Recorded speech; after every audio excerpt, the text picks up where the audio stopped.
बिस्मिल्लाहिर्रहमानिर्रहीम। अस्सलामु अलैकुम। इरफान आज़ाद आपकी खिदमत में हाजिर है। दोस्तों, आज मेरे पास एक और यूपीएस आया है, 1203 मॉडल है, न्योन का। इसमें फ़ॉल्ट F7 कोड जो होता है वो दे रहा है, तो मैं आपको दिखा देता हूँ इसका फ़ॉल्ट। पहले लगा के इसको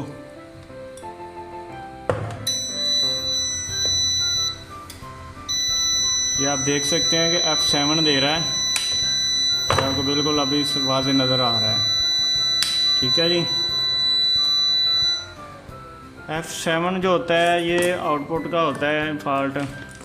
जब भी ये फ़ॉल्ट आता है तो जो इन्वर्टर साइड होती है उसी साइड में ये फ़ॉल्ट होता है, इसके अलावा और कहीं ये फ़ॉल्ट नहीं होता। किसी दूसरे सेक्शन में फ़ॉल्ट नहीं हो सकता, सिर्फ़ और सिर्फ इन्वर्टर सेक्शन में ही इसका फ़ॉल्ट होता है।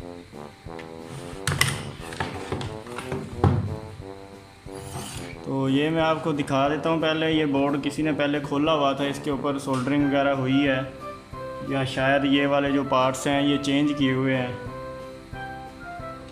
ये जो लगे हुए हैं स्विचिंग डायोड जो लगे हुए हैं 41-48 नंबर के जो होते हैं, ये चेंज किए हुए हैं किसी ने। तो ये चेंज करने से भी उसका जो है फ़ॉल्ट नहीं क्लियर हुआ। तो सबसे पहले हम इसी एरिया को चेक करेंगे, क्योंकि F7 जो होता है जो फ़ॉल्ट ये जो वाला इस एरिया में होता है, यहाँ से लेकर ये जो FET लगा हुआ है 740 इस एरिया के ऐसे ये इतने एरिया में ही F7 आता है। इसके अलावा F7 फ़ॉल्ट किसी और जगह पर नहीं होता। अगर यहाँ पर नहीं है तो ये वाली एक SMD जो होती है, ये वाली SMD जो होती है ये ख़राब हो जाए तो फिर भी बाज़ दफ़ा F7 देता है, लेकिन ज़्यादातर जो होता है ये F3 फ़ॉल्ट देता है इस SMD के ख़राब होने की वजह से।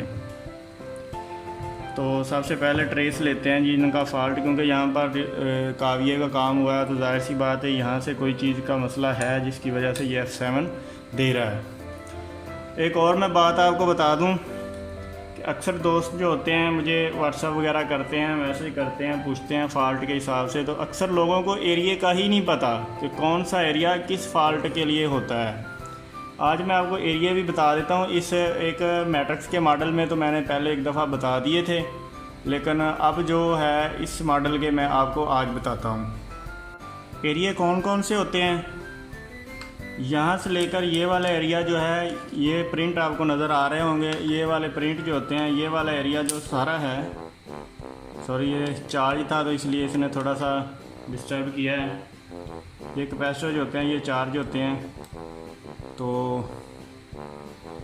ये वाला एरिया जो है ये इसको इन्वर्टर साइड बोलते हैं, या इसको बूस्टर सेक्शन भी बोलते हैं। अक्सर लोग इसको बूस्टर सेक्शन बोलते हैं। इसकी इस साइड पे जो लगे होते हैं ये वाले FET लगे होते हैं, ये 2807 लगे होते हैं, 3205 भी लगे होते हैं, 2807 भी लगे होते हैं, 75N75 भी लगे होते हैं।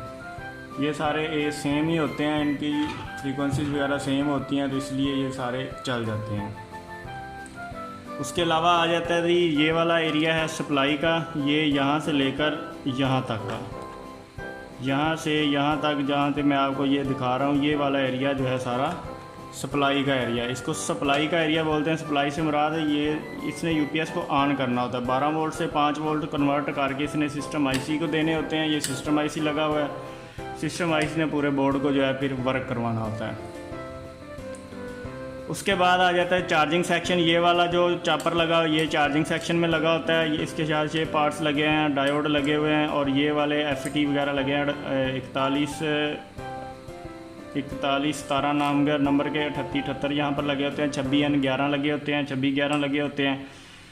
ये वाले यहाँ पर IC लगा होता है, UC 3843 के नाम से लगा होता है ये वाला IC। ये वाला जो एरिया है ये वाला चार्जिंग का होता है यहाँ तक। ये वाला सिस्टम का एरिया आ गया, और ये वाला एरिया इस तरफ से आ गया चार्जिंग का एरिया। तो चार्जिंग में फ़ॉल्ट होगा तो आपको इतने एरिया में फ़ॉल्ट ट्रेसना होगा, ये ही वाला एरिया। यहाँ पर एक दो चीज़ें लगी हैं, ये बदर के साथ ये वाला एरिया नहीं है, बदर से इस तरफ है। अगर तो ये मसला होगा तो आपको इस तरफ से जो है मसला जो है ना आपका चार्जिंग का इसी एरिया में से ही निकलेगा। वो दूसरी साइड से हो या इस साइड से हो या उल्टी साइड से हो, वो एक साइड जगह यही होगी। उसके बाद है ये वाला इन्वर्टर साइड है।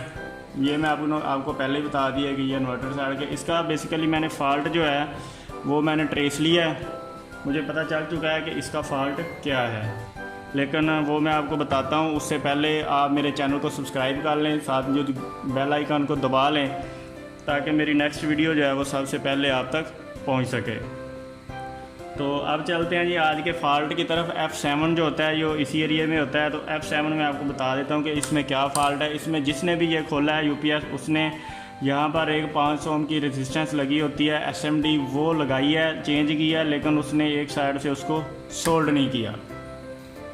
मिसाल के तौर पर एक साइड पे तो उसने सोल्ड कर दिया, लेकिन दूसरी साइड से वो डिस्कनेक्ट है ये वाली SMD। अगर आप गौर से देखेंगे तो मैं आपको थोड़ा नज़दीक करके भी दिखा देता हूँ।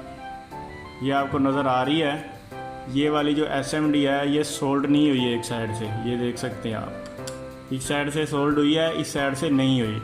तो ये जो फॉल्ट दे रहा है ये सिर्फ़ और सिर्फ इसी वजह से दे रहा है। मैं क्या करता हूँ कि इससे सोल्ड कर देता हूँ।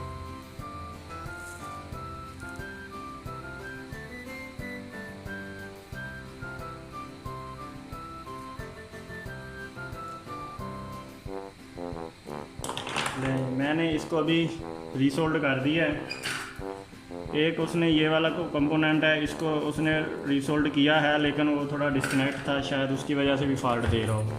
तो अब हम क्या करते हैं, इसको करंट देकर देख लेते हैं कि हमारा UPS ऑन होता है या नहीं।